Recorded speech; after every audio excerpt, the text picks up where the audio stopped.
have such pretty eyes. I have always been nothing special. All the girls with bright, wavy hair and sun-kissed skin were the center of attention. Me, I was cursed with straight, thin white blonde hair and pale, ghostly skin.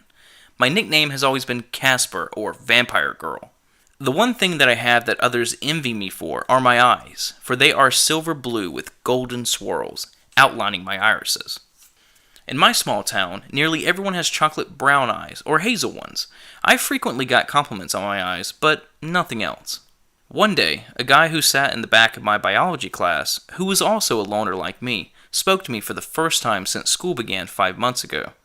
I couldn't particularly describe what he looked like, for he always wore large sunglasses that were too big for his face. He had smooth black hair and pale skin, along with a very long and lanky frame. He never seemed strange, despite him never removing his sunglasses. No one ever talked to him, as if they were silently afraid of him, keeping as much distance as possible. "You have such pretty eyes," he told me one morning during a lab. It wasn't unusual to get solid compliments on my eyes. I mean, he was just being sweet, right? Wrong. He began to repeat this compliment every morning as if he never said it in the first place, raising red flags in my mind.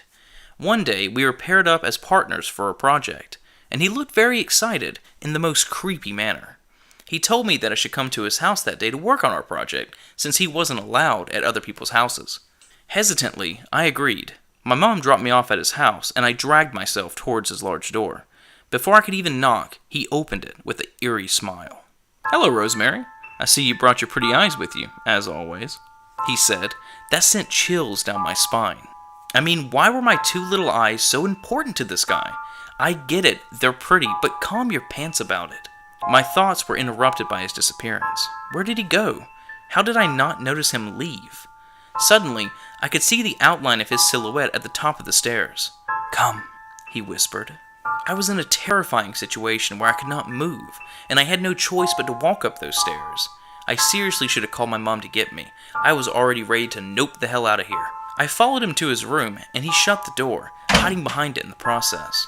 I took a seat on the edge of his bed, fidgeting with my fingers.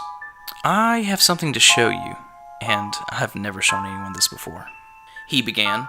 I held my breath as he stepped out of the shadows and into the light. "I have no eyes," he finished.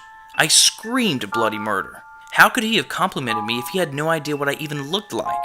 You see, I used to have eyes, but they got taken from me, so I've come to get some new ones.